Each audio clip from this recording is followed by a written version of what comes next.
திருச்சிற்றம்பலம். சைவாலயங்களிலே நித்திய பூஜை, உற்சவம், பிரதிஷ்டை, பிராயச்சித்தங்கள் எல்லாம் சிவபெருமான் ஆன்மாக்கள் உய்வு பெறும் பொருட்டு அருளிச் செய்த சிவாகம விதிப்படியே நடைபெறத்தக்கன. இவைகளெல்லாம் வேறு எந்த நூல்களிலும் விதிக்கப்படவில்லை.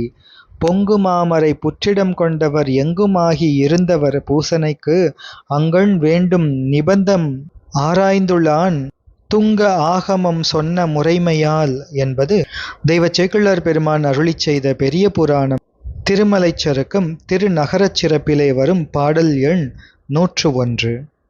எய்திய சீர் ஆகமத்தில் இயம்பிய பூசனைக்கேற்ப கொய்த மலரும் புனலும் முதலான கொண்டு அணைந்தார் மைதழையும் கண்டத்து மலை மருந்தை வழிபாடு செய்து வரும் தவமுடைய முனிவர் சிவகோச்சரியார் என்று கண்ணப்பநாயனார் புராணம் பாடல் எண் 135 தெய்வ சேக்கிழார் பெருமான் அருளியிருக்கின்றார்.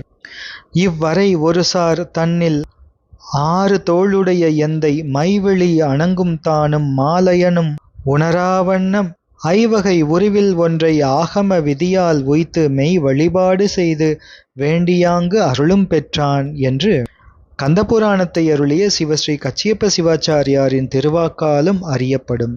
திருச்சிற்றம்பலம்.